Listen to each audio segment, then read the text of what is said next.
In America, winning the lottery is seen as the fast-forward version of the American dream. No more studying, no working harder. Just one ticket thinner than your electric bill, and suddenly you step straight into a life you used to only see in movies. Bigger house, faster car, and most importantly, the feeling that you finally won. But there's a truth people don't like to talk about. Winning the lottery doesn't make you smarter. It just gives you permission to do whatever you want faster and with much bigger consequences. And when there are no breaks, no experience, no limits. The American dream sometimes ends not with freedom, but with a pile of twisted metal sitting quietly in the backyard. Story 1. The DIY Backyard Amusement Park. After winning the lottery, he insisted he didn't need a bigger house or a more expensive car. What he wanted was to give back to the community. And according to his very personal logic, the best way to do that was to build an amusement park in his backyard. No engineers, no safety experts, just the internet, a few tutorial videos, and the confidence of a man who had just received millions of dollars. He designed his own roller coaster using steel bought from a hardware store, then tested its safety with the most scientific method he knew. He sat on it and rode it himself. If he didn't get thrown off, it passed. The neighbors disagreed. The building inspector disagreed harder. The insurance company refused to even have the conversation. A few months later, the community amusement park was just a pile of rusting metal. His bank account was bleeding out, and the backyard looked like the set of a low-budget disaster movie. And that was only the beginning. Story 2. Senior Citizen Wrestling League. After winning the lottery, he became convinced he'd finally seen what everyone else was missing. Big markets saturated, real money hidden in niches. And in his mind, no market was more overlooked than wrestling for senior citizens. The logic sounded airtight. The population's aging, wrestling always has fans, so why not combine the two? He launched a league, rented a ring, designed special padded outfits, marketed it as entertainment that was both safe and inspirational. Insurance companies were not inspired. Doctors sighed. Lawyers started calling back a lot more often. The matches looked less like combat sports and more like physical therapy sessions that had gone off script. Medical costs climbed faster than ticket sales ever could. The league didn't end with applause. It ended with lawsuits. And he learned the hard way that just because no one's doing something doesn't automatically make it a golden opportunity. Story 3. Buying 47 cars because I like having options. After winning the lottery, she decided she would never face a difficult choice again. And to prove it, her very first decision was to buy 47 cars. Not collectibles, not rare models, just a wide variety of cars because she believed every mood deserved its own vehicle. At first, it sounded fun. Red car today, blue car tomorrow. But reality shows up fast, and it usually arrives as a bill. Insurance for 47 cars. Maintenance for 47 cars. And a parking lot that looked like an abandoned car dealership after the apocalypse. When the money started running low, she decided to sell some of them. That's when she learned cars lose value much faster than shopping inspiration. In the end, 47 options turned into one very expensive mistake, and only one clear conclusion. She should have bought fewer cars. Story 4. The luxury food truck that took 45 minutes per dish. After winning the lottery, he decided to pursue what he believed was the perfect fusion of high class and everyday life, a luxury food truck. The logic felt flawless. People love great food, people love convenience, so why not bring fine dining to a parking lot? The truck looked like a Michelin star restaurant that had been accidentally stuffed into a delivery van. Chef in a spotless white coat, menus printed on thick fancy paper. Only one tiny issue: each dish took about 45 minutes to make. Customers standing in the parking lot started wondering if they were waiting for lunch or a romantic anniversary dinner. Some people left, some stayed out of pure curiosity. No one came back a second time. Eventually, he learned an important lesson. Fine dining and food trucks don't cancel each other out. They just help each other go out of business faster. Story 5. A fashion line for pets who absolutely did not want to wear clothes. After winning the lottery, she decided to enter the world of high fashion. Just not for humans. According to her, that market was already overcrowded. The real untapped opportunity was luxury fashion for pets. The idea sounded elite. Cashmere coats for dogs, evening gowns for cats. There was even a tuxedo for hamsters. The collections were professionally photographed. Perfect lighting, inspirational brand messaging about luxury lifestyles and refined taste. There was just one small issue. The pets did not care. Dogs tried to escape their outfits within 3 seconds. Cats froze in place, personally offended by the concept. The hamster vanished, taking the expensive tuxedo straight into a pile of wood shavings. Customers quickly realized their pets preferred comfort over couture. That high-end market had never really existed. And the latest collection ended up in the clearance bin right next to other products no one ever needed. Story 6. A luxury spa for pets. After winning the lottery, she became convinced that pets deserved to live just as well as humans. Actually, according to her, they deserved it more. And so a luxury spa exclusively for pets was born with a mission to deliver total relaxation to creatures whose greatest dreams were already sleeping and eating. The spa had everything: dog massages, aromatherapy for cats, meditation music for animals who had no idea they were supposed to achieve enlightenment. The prices were so high, pet owners had to take a deep breath before swiping their cards. There was just one problem. The pets were not relaxed. Dogs trembled. Cats stared at the staff like they'd been personally betrayed. Hamsters refused to participate entirely.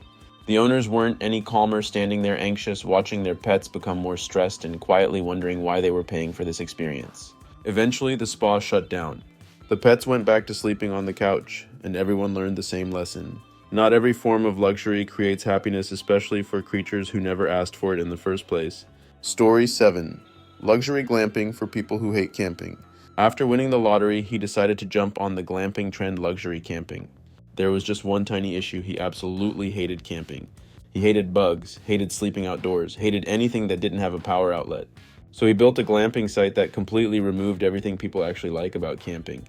No campfires, no sleeping bags, no unpredictable nature.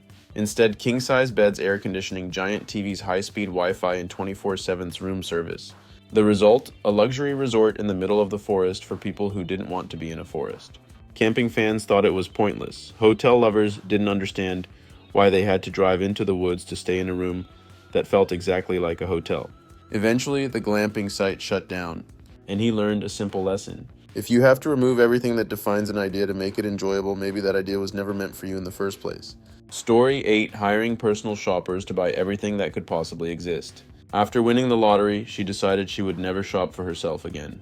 Instead, she hired an entire team of personal shoppers with one very clear mission: buy everything she might need in the future. And just to be safe, buy a few extras in case she changed her mind. Boxes started arriving. At first, they filled a few rooms, then a warehouse, then another warehouse. Inside were things she had never asked for: identical coffee machine shoes. She had never worn decorations that didn't match a single room she owned. The problem wasn't buying stuff, the problem was keeping it. Storage fees, maintenance, inventory management, all of it grew faster than the value of what was being stored. When she finally decided to sell some of it off, she learned another uncomfortable truth: impulse purchases lose value very quickly. In the end, she was paying a small fortune just to store things she didn't need, and learned that owning everything doesn't mean having anything useful at all. Story 9. Filming a documentary about her own lottery journey. After winning the lottery, she decided the world needed to be inspired by her story.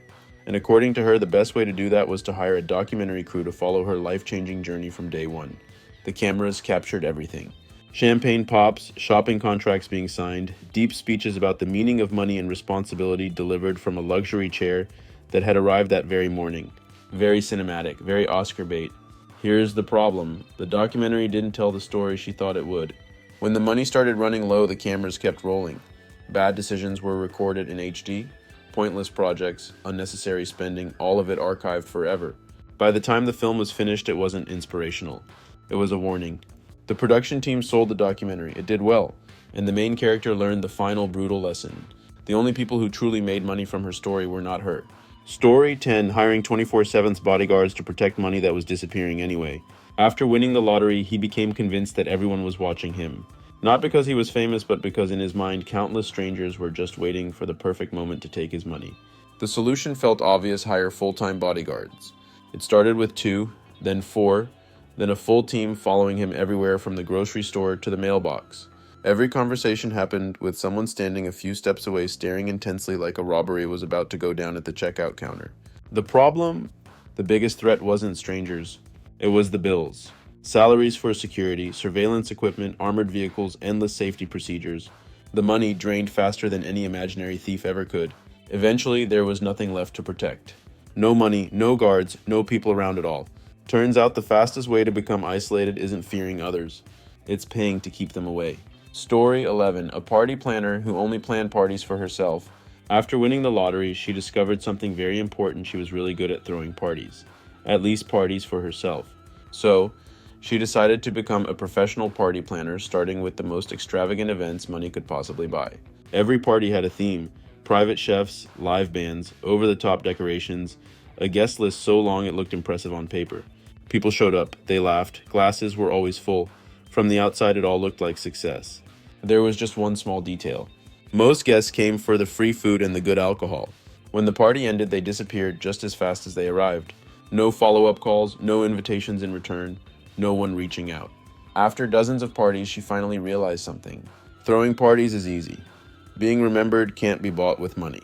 And the house full of balloons eventually held just one sound: someone cleaning up in silence. Story 12. A luxury daycare for kids who only wanted cardboard boxes. After winning the lottery, she decided to create what she believed every child dreamed of: a luxury daycare for rich kids. It had everything: private chefs, personal tutors, expensive educational toys, cognitive development programs designed by people labeled as experts. On paper, it was perfect. The problem was the children. They didn't care about the smart toys. They ignored the carefully designed curriculum, the thing they loved most: the cardboard boxes the toys came in. While parents paid massive fees, the kids crawled into boxes, scribbled on the walls, and played the same games kids have played everywhere since the beginning of time. Eventually, the daycare shut down. Costs were too high and no one could explain what they were actually paying for. The lesson was painfully simple. Kids don't need luxury. And some things don't get better with money, they just get more expensive. Story 13. The crypto investor. After exactly one YouTube video, after winning the lottery, he decided he was finally ready to enter the world of modern investing. And according to him, the fastest way to learn was a single 15-minute YouTube video with a title promising to turn viewers into crypto experts. After that video, he started speaking in new languages: blockchain, decentralized, to the moon. He explained things to friends with the confidence of someone who had just uncovered financial truth, despite never having bought a single stock in his life. He poured all his money into a coin created by a friend of a friend because it sounded promising. 3 months later, the coin disappeared faster than the YouTube intro. The website shut down, the dev team vanished, and he found himself explaining to a bankruptcy lawyer why he had handed millions of dollars to a project whose logo looked like clip art. The lesson arrived quickly. Not everything you learn in one afternoon is enough to gamble your entire life on. Story 14. The gambler who thought luck was a skill. After winning the lottery, he reached a very clear conclusion: he was obviously a lucky person. And if you're lucky, becoming a professional gambler is basically the next logical step. So he moved to Las Vegas, fully convinced that luck was a skill you could practice. At first, things looked fine. Win a few hands, lose a few hands. He called this phase building a system. His system was simple: bet bigger to recover losses, then confidently explained to anyone listening that probability would eventually side with him. The casino loved this system because it worked perfectly for them. Money left his account smoothly, consistently, and without the casino having to convince him of anything. Before long, the luck ran out, the system collapsed, and he learned the final lesson. Casinos aren't built on players' beliefs. They're built on players believing they're different. Story 15. Opening a restaurant where everyone eats for free. After winning the lottery, she decided she would use the money to do good. Not complicated good, very simple good.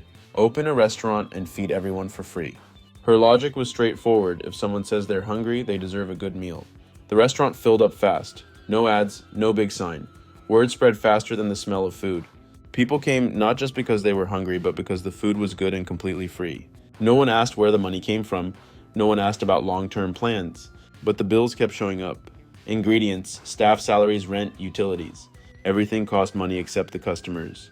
When the account balance started dropping, she realized she had built a perfect business model in a very specific way. Unlimited demand, zero revenue. The restaurant closed. The good intentions were still there. The money wasn't. And she learned the hard lesson that kindness needs more than emotion. It needs a way to survive. Story 16. Buying 23 houses and accidentally becoming a landlord. After winning the lottery, he decided to do what he believed was the safest, smartest move possible: real estate. And to save time, he bought 23 houses at once, all in the same neighborhood. No deep inspections, no second thoughts, because in his words, real estate always goes up. A few months later, reality clocked in. Property taxes arrived on schedule, water heaters broke at 3 a.m., roofs leaked, air conditioners died right on cue in summer. Every house had a problem, and every problem came with an invoice. Property management quietly turned into a full-time job he never applied for. Contractors raised their prices the moment they saw him coming. Tenants called more often than his old friends. And money flowed out much more consistently than it flowed in. Eventually, he realized something unsettling. He didn't own real estate owned him. And what was supposed to be a safe investment turned into a long-term pressure cooker with no days off. Story 17, a startup that couldn't explain what the app actually did. After winning the lottery, he decided he was clearly meant to be a tech startup founder. Not because he had a technical background, but because he had a very big idea. Whenever someone asked what his app did, he'd answer with lines like connecting people, optimizing the experience, or changing how we live. Very visionary, very unclear. He hired developers, designers, product managers, rented an office full of whiteboards, meetings happened nonstop. The idea got redrawn every week. The app kept getting updated even though there was never a clear first version to begin with. Money flowed into technology like water into sand. Each new feature solved a problem no one was sure actually existed. When the money started running out, the app still hadn't launched, but the pitch deck was beautiful. Eventually, the startup shut down quietly. No one downloaded the app because no one knew what it was for. And he learned the hard truth. Technology can't turn a vague idea into a meaningful product. It can only make that vagueness much more expensive. Story 18, buying a private island without ever living near the ocean. After winning the lottery, he decided it was finally time to own a private island. In his head, this was the ultimate symbol of freedom. No neighbors, no noise, just blue, water, white sand, and a life straight out of a luxury brochure. There was only one small issue: he had never lived near the ocean, let alone managed an island. The moment the purchase went through, reality washed ashore. No electricity, no fresh water, no cell signal. Everything, food, fuel, supplies, had to be transported by boat or helicopter. Every delivery cost more than the luxury vacation he thought he'd be living permanently. Then came the paperwork, environmental regulations, building permits, legal details no one mentions in Island Daydreams.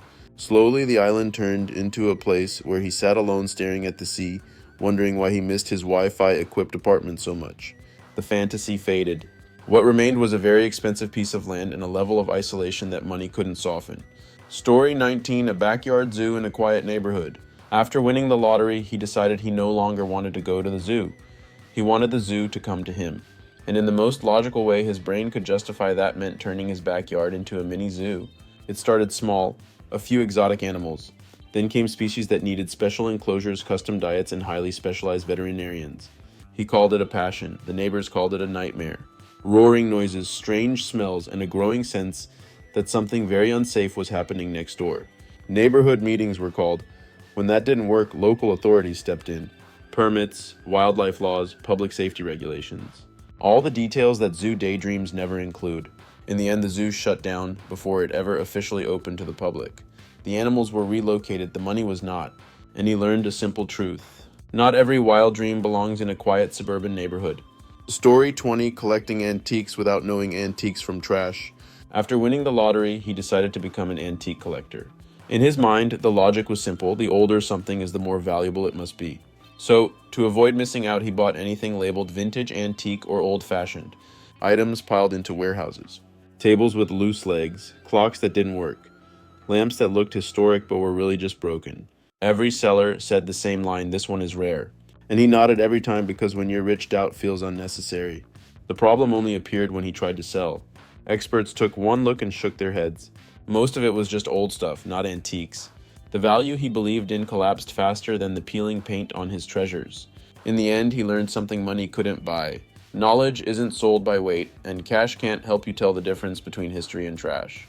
Story 21, buying every camera ever made, then opening a studio without knowing how to shoot. After winning the lottery, he decided he was meant to be a professional photographer. Not because he had an artistic eye, but because he believed good gear would do the thinking for him. So he bought everything. Every camera body, every lens, stuff even camera nerds argue about online.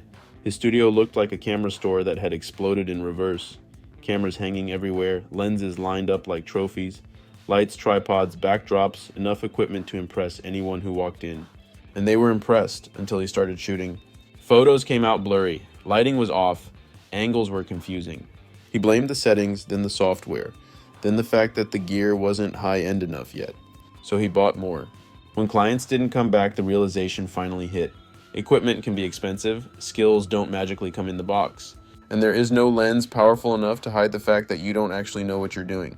Story 22, the consultant teaching money management while quietly going broke. After winning the lottery, he decided he had learned the most important lesson about money.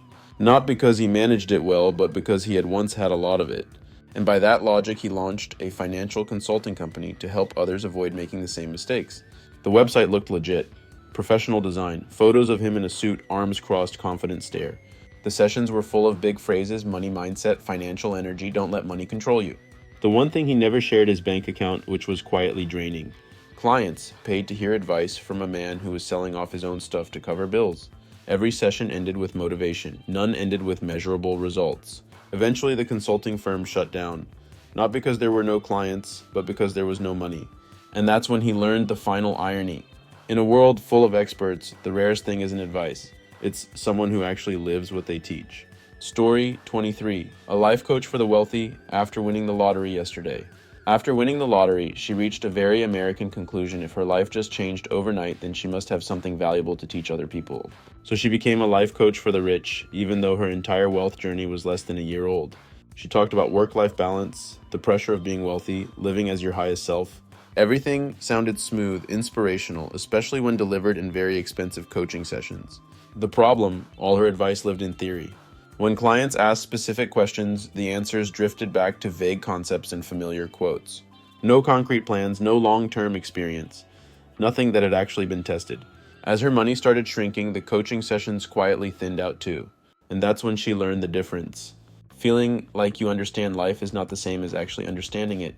In the self-help world, confidence sells fast, but it rarely lasts. Story 24, a matchmaker for the wealthy right after her own divorce. After winning the lottery, she decided to pivot into what she believed was a high-demand field matchmaking for rich people. Never mind that she had just finalized her own divorce. In her mind, that experience alone gave her enough insight to help others find lasting love. Her service targeted the wealthy people, who, as she put it, have money but lack someone who truly understands them. She hosted elegant dinner events, paired couples based on gut feelings, and relied heavily on lessons learned from romantic movies.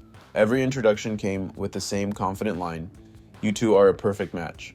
Reality, however, was less cinematic. Most dates ended in awkward silence. The couples quickly realized that money doesn't magically create chemistry. And she slowly came to a harder realization: a failed experience doesn't automatically turn into expertise. When clients stopped coming back, the service quietly shut down. And she learned one final lesson: love isn't something you can assemble, using emotions you haven't fully processed yourself. Story 25, renting supercars to people who can't actually afford to rent them. After winning the lottery, he decided to launch a luxury supercar rental business. In his head, the idea was flawless. Everyone wants to drive a Ferrari, a Lamborghini, a Rolls-Royce. They just haven't had the chance yet, and he would be the one to give them that chance at a price worthy of the lifestyle. Here's the problem. The people who can genuinely afford to rent supercars usually already own them.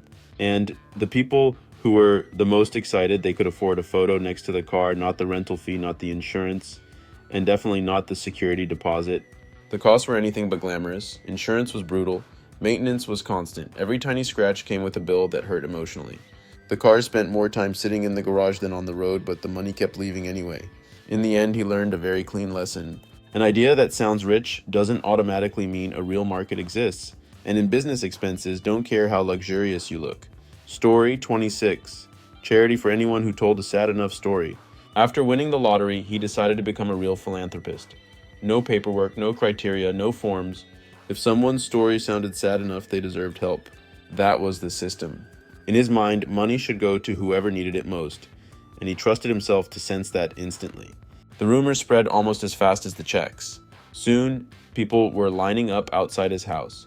Each one came with a story, and somehow every story was sadder than the last. He listened. He nodded. He signed checks with the warm feeling that he was doing the right thing. Here's the problem.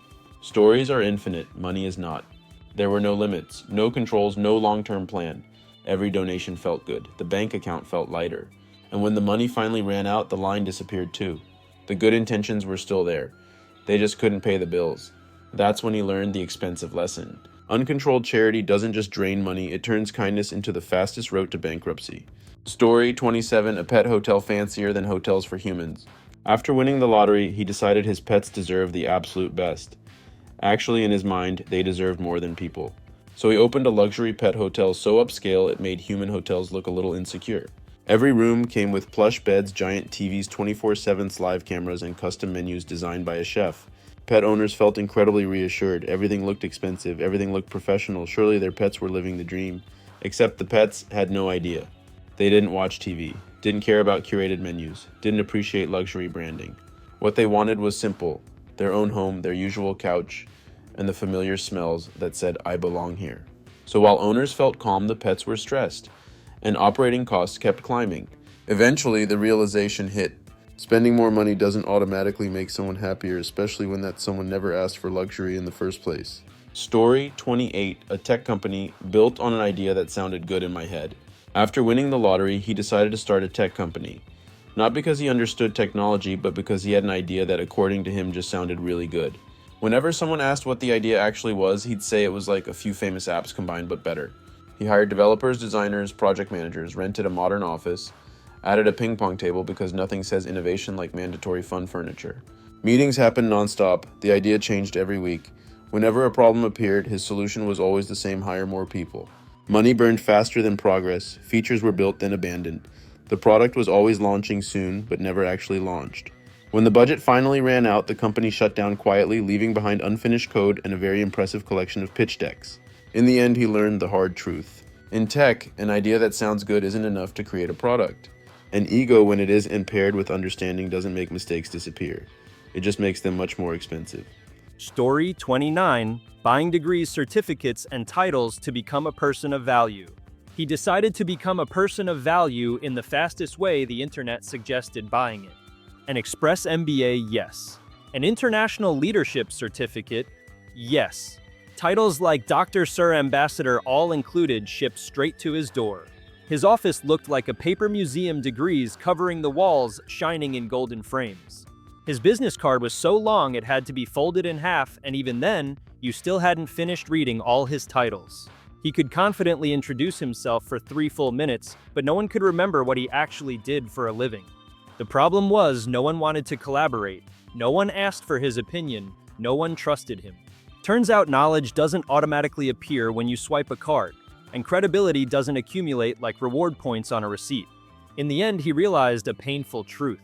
The most expensive things in life, competence, experience, respect, are exactly the things that are not for sale. Story 30, starting a charity to employ the entire family. After winning the lottery, he decided to do charity. But according to a very reasonable logic in his head, the best good deed was helping family first. And so a charity organization was born with a mission that sounded very noble and a management board that was very familiar. Every family member had an impressive title: Director of Strategy, Head of Communications, Senior Advisor, even though no one really knew what they were advising on. The salaries were high, the responsibilities were vague. At first, everything looked fine. Family gatherings were rebranded as strategy meetings. But very quickly, conflicts appeared. Everyone thought they were more important. Decisions were delayed. Money flowed inward more than it flowed to society. In the end, the organization collapsed. Not because it lacked money, but because it had too many relatives. And he learned a lesson. No charity brochure ever mentions turning charity into a family company doesn't create social impact, it just creates more drama at the year-end family dinner. Story 31. The man who hired others to live his life for him until the money ran out. After winning the lottery, he came to what felt like a very reasonable conclusion: life is too complicated and money should be used to simplify it. So he hired people to do almost everything. Someone chose his clothes, someone ordered his food, someone answered his emails, someone made decisions for him. At first it felt amazing. No thinking, no worrying, everything handled. But over time he no longer knew what he liked, what he wanted, or what he should do without someone standing next to him telling him. When the money started to run out, one by one they left. Only then did he realize he hadn't just lost money. He had lost basic life skills. He didn't know where to start, didn't know how to decide, didn't know how to take responsibility. This isn't the dumbest story, but it might be the saddest. Because when the money was gone, he no longer knew how to live as an independent human being. This is the common thread in all the stories you've just heard. None of them lacked money. What they lacked was an understanding of money, of their own limits, and of life before money entered it. Winning the lottery doesn't make anyone smarter, it only amplifies who you already are. If you have discipline, money helps you move faster. If you don't, money helps you go wrong faster. The truth is, having money is not the same as understanding money. And financial freedom doesn't come from how much you have, but from knowing what you're doing with it. Maybe that's why so many people eventually wish they had never won the lottery at all.